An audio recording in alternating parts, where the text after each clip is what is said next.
Graça e paz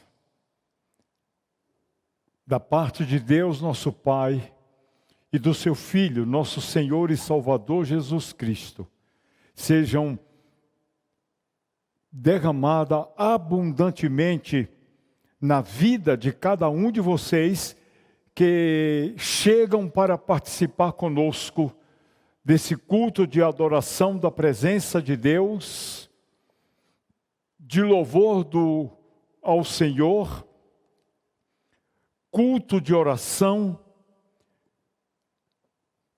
e de meditação na palavra de nosso Senhor. Quero convidá-los neste momento a falarmos com Deus através da oração, pedindo a Ele a bênção sobre este culto, sobre as nossas vidas e sobre a alegria de vivermos e termos a certeza de que o Senhor está conosco. Vamos orar ao Senhor? Oremos. Amado Pai Celestial, que nos dá a alegria da presença conosco neste momento. Momento em que a tua igreja se une e reúne para prestar culto ao Senhor. E ela faz isto porque ela sabe que somente tu, Senhor, és o único Deus vivo e verdadeiro. Senhor Santo, justo, todo-poderoso, mas que nos ama de uma maneira inigualável, incomparável, com um amor perfeito. Pai amado, queremos pedir ao Senhor a bênção da direção e condução do Teu Espírito Santo sobre este culto, sobre a vida de cada um dos participantes, para que, Senhor, o tempo todo em que estivermos aqui juntos, saibamos que para o Senhor foi preparado este culto. Um culto que tu esperas que seja em espírito e em verdade. Ó Deus, nós te rogamos que tu te manifestes a nós pela instrumentalidade da tua palavra. Porque ela é viva, ela é eficaz, ela é alimento, ela é direção para a nossa vida, ela é orientação para a nossa vida, ela nos coloca numa posição de ouvintes da tua voz, através do que nela está escrito por inspiração do Espírito Santo. Abençoa, Senhor, este culto e tudo que preparamos para te adorar. Porque nós lhe pedimos esta bênção, em nome do Senhor Jesus Cristo. Amém. Adoremos a Deus com cânticos. Os músicos da nossa igreja vão nos conduzir neste momento, nesta adoração. Cantemos, adorando a Deus.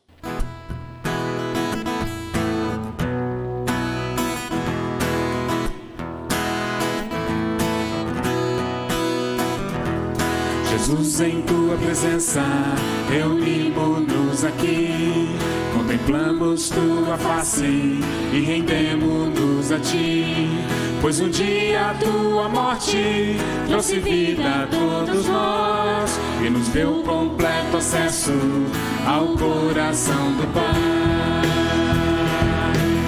Vamos com palmas ao nosso Senhor.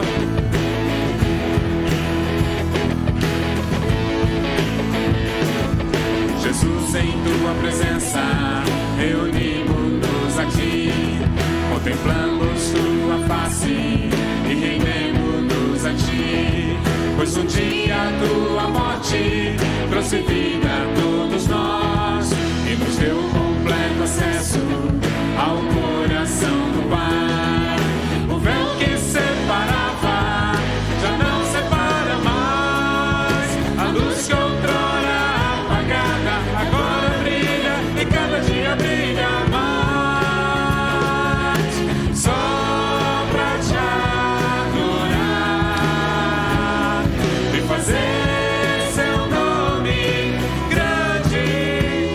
Senhor e te dar o louvor que é devido. Estamos nós aqui. Mais uma vez, na presença do Senhor, vamos adorar ao Pai. Jesus, em tua presença, reunimos-nos aqui, contemplamos tua face e rendemos-nos a ti, pois um dia a tua morte trouxe vida a todos nós e nos deu completo acesso ao coração do Pai. O véu que separava já não separa mais, a luz que outrora agora brilha e cada dia brilha mais, só pra te adorar e fazer seu nome grande e te dar o louvor que é devido.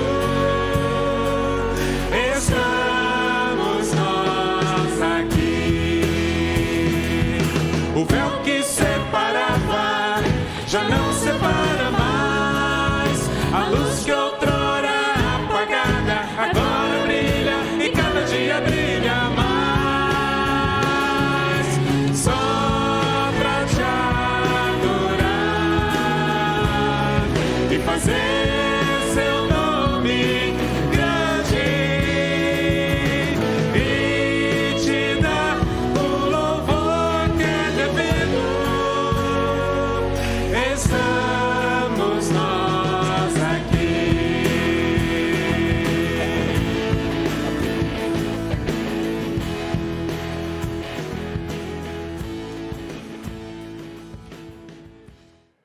Muito bem, agora vamos ouvir a voz de Deus pela palavra da verdade. Abra sua Bíblia na carta aos Gálatas, capítulo 3, e vamos ler o mesmo texto que lemos na semana passada. Gálatas 3, começando pelo versículo 19.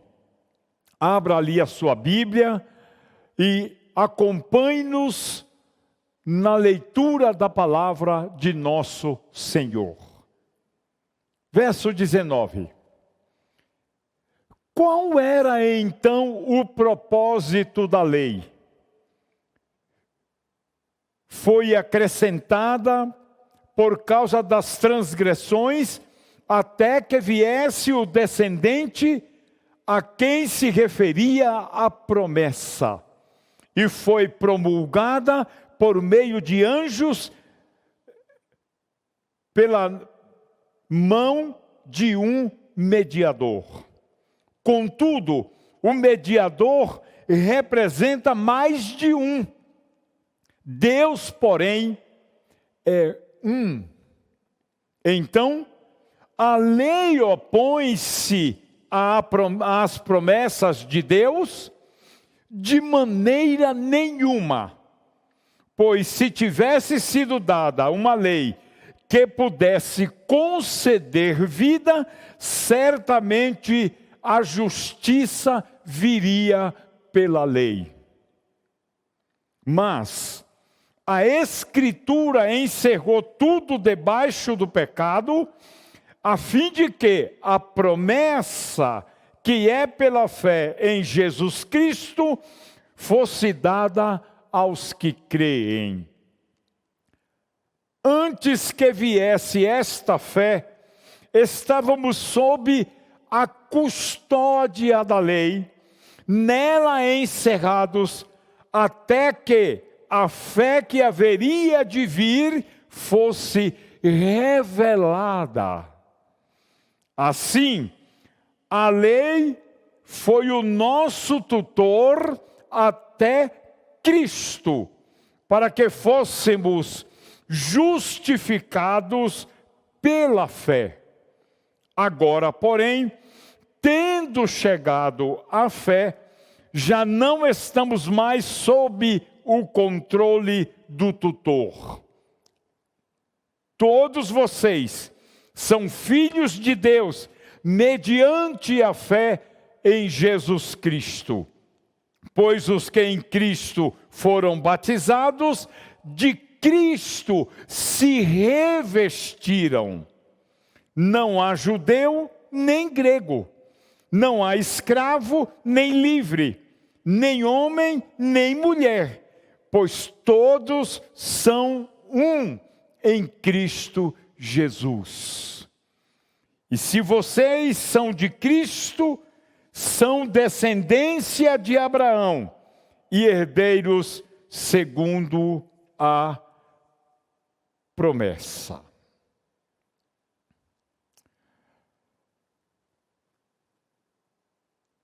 Amados,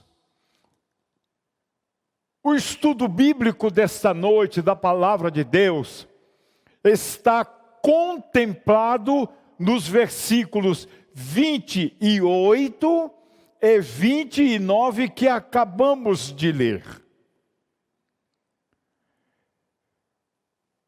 O apóstolo Paulo, ele fez os seus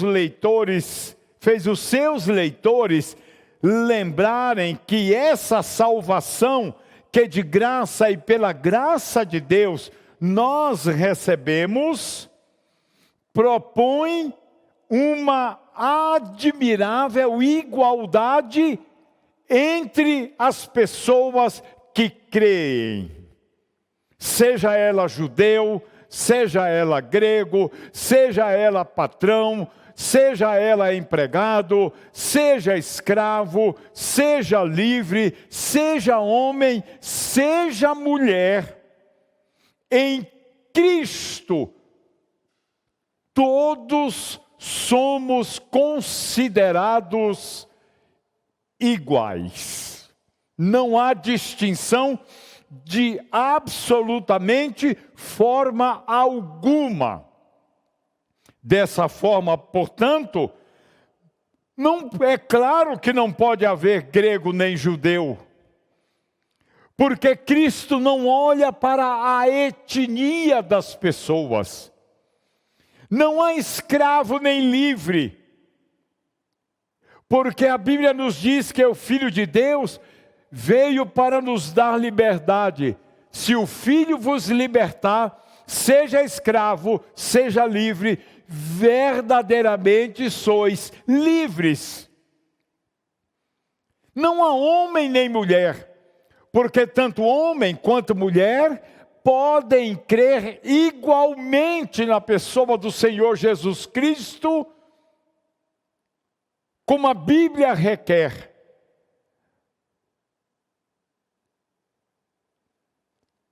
Porque todos nós somos um em nosso Senhor e Salvador Jesus Cristo. E aí então, o apóstolo Paulo não estava dizendo que logo após o batismo aqui referido, o indivíduo deixa de ser judeu, deixa de ser grego, deixa de ser escravo, deixa ou livre, homem ou mulher. Não, ele não está dizendo que há uma mudança nessas características essenciais e inerentes a quem crê. O que Paulo, está ressaltando é a capacidade do Senhor Jesus Cristo, através do seu Evangelho, de não privilegiar o homem que creu porque é homem, o grego que creu porque é grego, em prejuízo de judeu ou de qualquer um outro.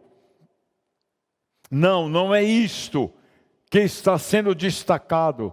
As características humanas essenciais permanecem em cada um. Mas não se pode, por exemplo, alterar a herança racial de ninguém.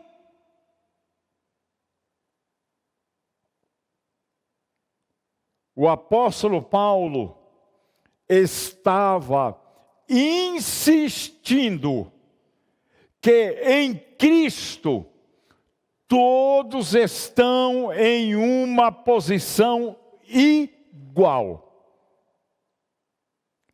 E há uma vasta referência bíblica acerca deste assunto.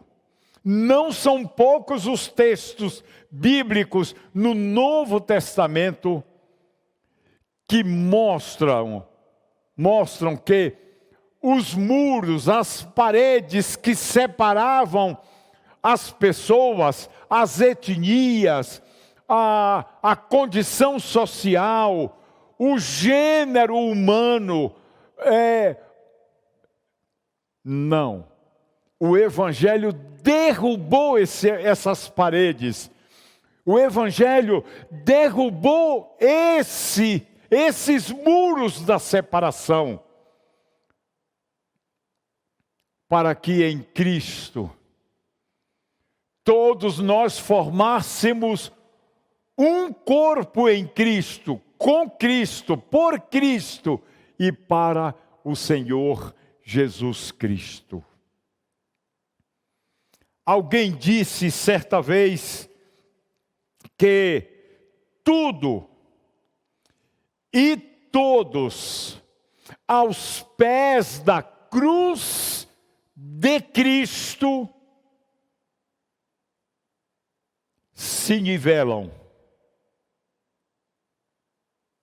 A régua é a mesma que mede a todos. As bênçãos são as mesmas para todos. Que na carta aos Efésios o apóstolo Paulo vai chamar de bênçãos espirituais para todos os que creem. Há um nivelamento não por baixo, mas por cima, da parte do Senhor Jesus Cristo para todos os que creram. Ou seja, todos se tornam cristãos da mesma forma e todos são valiosos para Deus da mesma forma. Isso é um privilégio, isso é uma alegria. O negro ou o branco em Cristo não são visualizados pela sua cor. O judeu e o grego não são visualizados pela lente do Evangelho por causa da sua etnia. Homem, o gênero masculino, o gênero feminino, não são abençoados por causa da sua condição genérica. São abençoados porque creram. Creram no Senhor Jesus Cristo como o único e suficiente Salvador da alma e o receberam como Senhor da vida. Por quê? Porque o texto que lemos nesta noite nos disse que todos os que creram se revestiram de Cristo e aí passamos a pertencer a Cristo.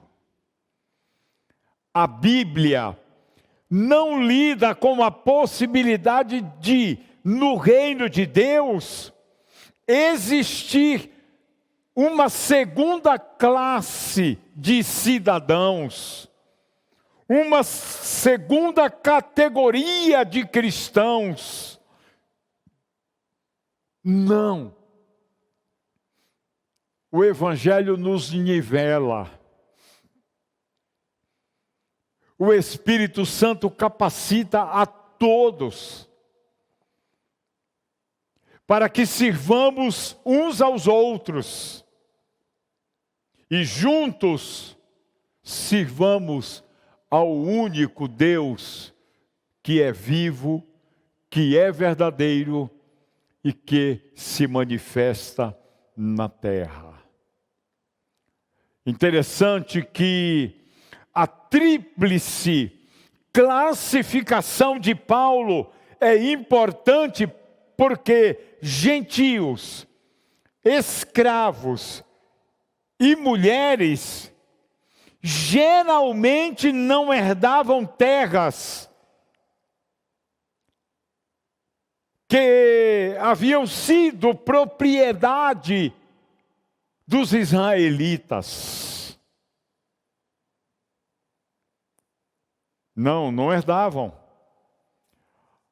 As terras eram sempre para os judeus. No entanto, todos são descritos como filhos de Deus. Olha aí o versículo 26 do texto que nós lemos nesta noite. Todos vocês são filhos de Deus, mediante a fé em Cristo Jesus. Os filhos, ainda que possam ser genericamente diferentes, gênero masculino e gênero feminino, mas um não é mais filho porque é masculino, o outro é menos filho porque é feminino, ou vice-versa. O Evangelho nos torna todos igualmente filhos de Deus, para podermos viver embaixo da graça de Deus.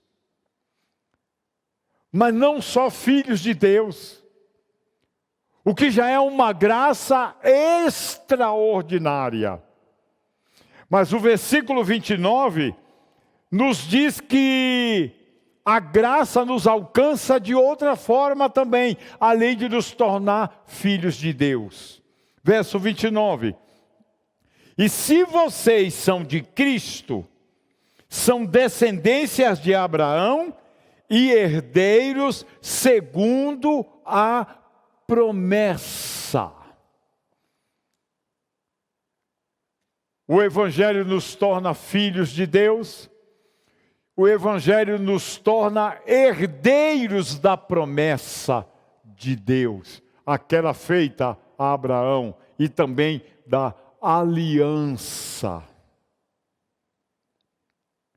Cada grupo recebeu o batismo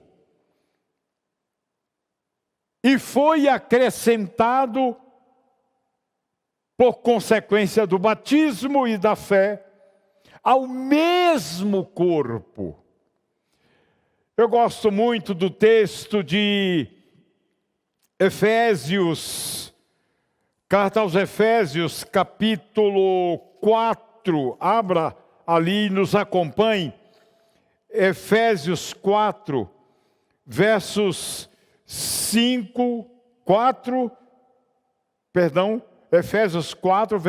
4, 5 e 6.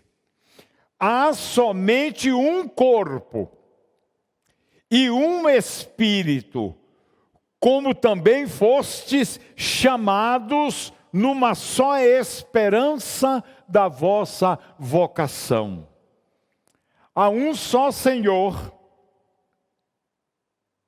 uma só fé, um só batismo, um só Deus e Pai de todos, o qual é sobre todos, age por meio de todos e está em todos.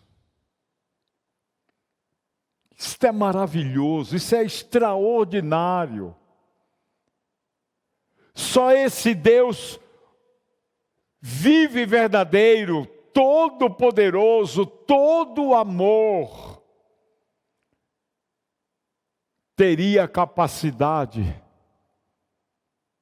de abraçar todos os que creem, sem nenhum tipo de distinção.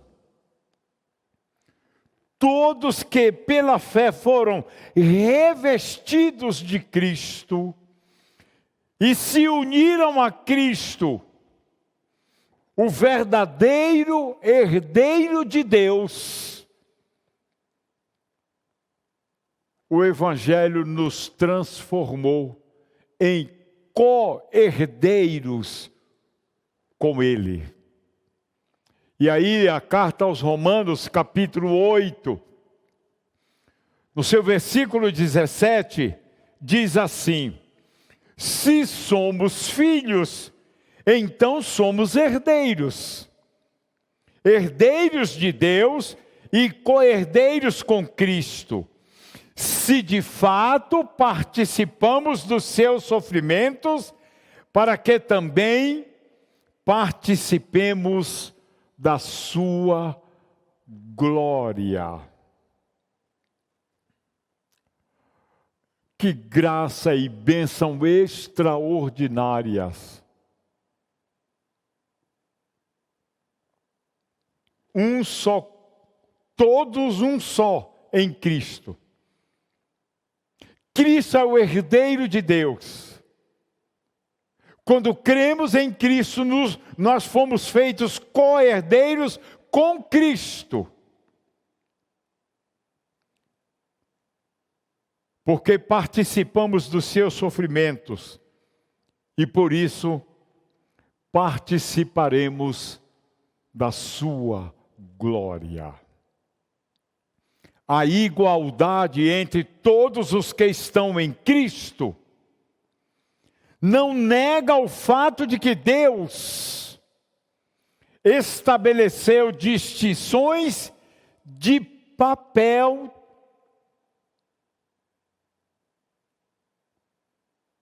na igreja de Cristo.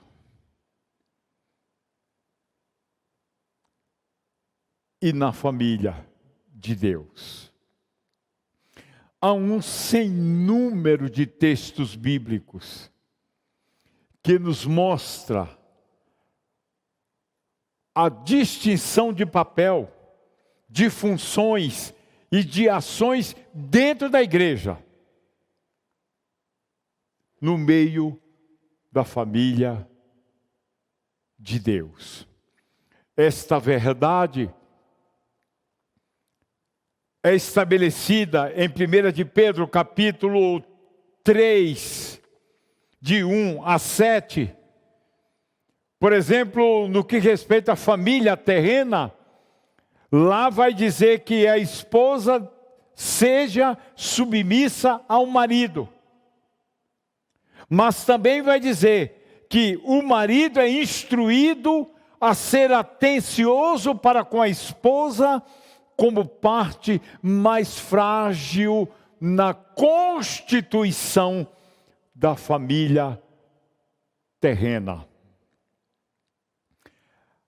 As diferenças entre sexos, entre gêneros, são evidentes no texto, mas a esposa é descrita como herdeira da mesma graça da vida. Ela não é menos herdeira que o marido. O marido não é mais herdeiro que a esposa. Ambos vivendo embaixo da graça de Deus, têm os mesmos direitos, os mesmos acessos à herança celestial. Apesar de papéis diferentes na constituição da família na terra, ambos ocupam no reino de Deus a mesma posição. O princípio que regulamenta isto pode ser ilustrado com uma analogia esportiva. Uma comparação analógica usando o esporte. No esporte se diz assim: Todos estão no mesmo time, mas nem todos ocupam a mesma posição. Então, essa bênção precisa ser profundamente compreendida para que sejamos o que Deus quer que nós sejamos. Vamos concluir por hoje para seguir semana que vem, encerrando o capítulo 3 na próxima semana, no próximo encontro. Vamos então fechar hoje com o versículo 39, que diz: e se vocês são de Cristo, são descendência de Abraão e herdeiros segundo a promessa. O apóstolo Paulo, então, conclui esta seção do capítulo 3 inteiro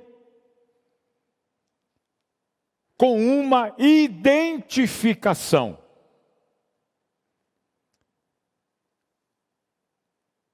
Ele diz: e se sois de Cristo, também sois descendentes de Abraão e herdeiros segundo a promessa. Amados, amadas, aqueles que estão em Cristo, que é o descendente, que é a semente de Abraão, são por identificação descendentes de Abraão, como Cristo também era. A posição privilegiada que obtivemos em Cristo torna-nos herdeiros segundo a promessa. Totalmente herdeiros segundo a promessa. Isto é, a promessa que Deus fez a Abraão: em ti serão benditas todas as famílias da terra. Não temos absolutamente nenhuma necessidade de seguirmos a lei de Moisés. Ela foi cumprida por Cristo, que não veio para cancelar a lei, e ele condensou todos os 10 artigos da lei de Moisés em 2. Primeiro, amarás, pois, o Senhor teu Deus de todo o teu coração, de toda a tua alma, de toda a tua força e de todo o teu entendimento. E o segundo, amarás, pois, o teu próximo como a ti mesmo. A lei para nós, que nos orienta, que nos regulamenta, é a lei do amor. Finalizando então, digo: todos os salvos pelo Senhor Jesus Cristo, seja ele judeu, gentil, escravo, livre, homem, mulher, todos somos destinatários da promessa de Deus, que é pela fé no Senhor Jesus Cristo. Que maravilha! Que bênção de Deus! A graça trouxe essa graça para nós. Por isso, meus amados, vivamos neste mundo embaixo da graça de Deus. Vamos adorar mais uma vez ao Senhor cantando. Cantemos.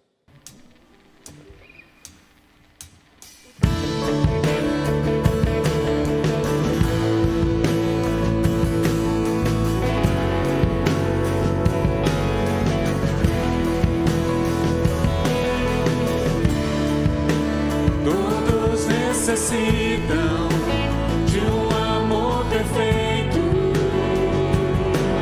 perdão e compaixão.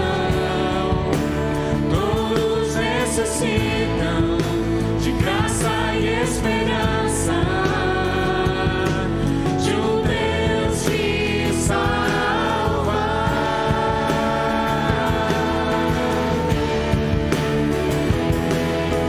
Cristo move as montanhas e tem poder para salvar, tem poder para salvar, para sempre, autor da salvação. Jesus a morte venceu, sobre a morte venceu.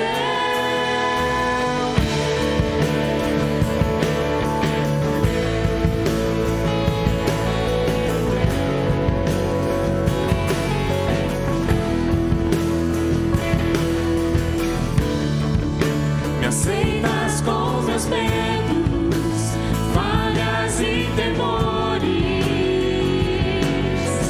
Enche o meu viver, a minha vida entrego pra seguir teus passos. A ti me rendo.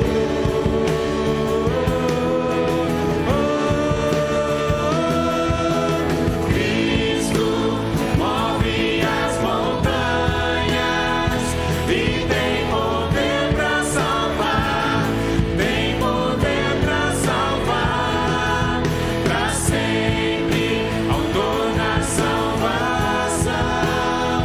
Jesus a morte venceu, sobre a morte venceu.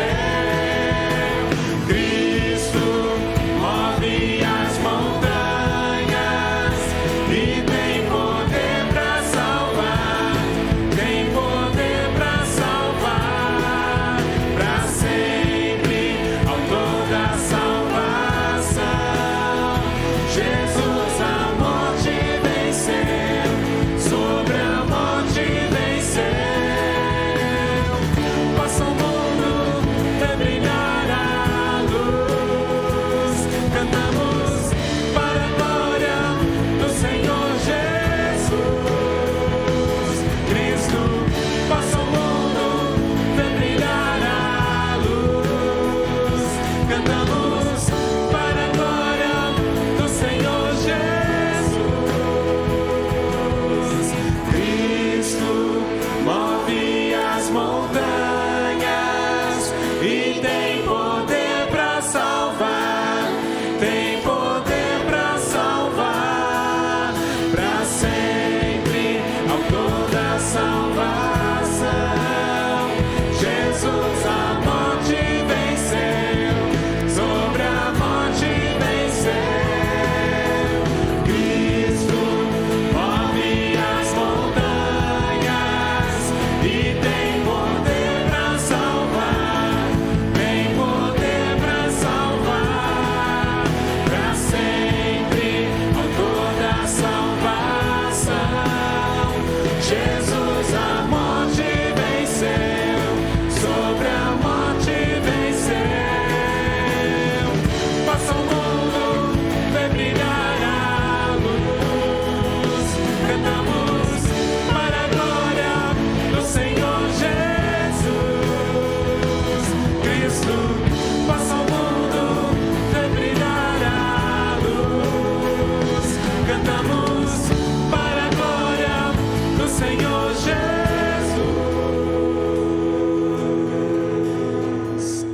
Então voltamos para orientar vocês e sua família acerca do momento de oração. Agora você reúne aí em círculo a sua família, abra a oportunidade dos seus filhos, seu marido, sua esposa, enfim, e outros que estejam aí na sua casa, de compartilhar motivos acerca dos quais gostariam que orasse, fizesse por eles oração. Dê a oportunidade. E aí, anote os motivos. Até para que se acompanhe como é que Deus vai se movimentar em abençoar esses motivos que forem compartilhados na família, tá bom? E aí depois pode encerrar o culto aí na sua casa. No mais, quero estimular você. Fique na graça. Fique na paz do Senhor Jesus Cristo. Fique na bênção. A bênção da promessa. A bênção da aliança.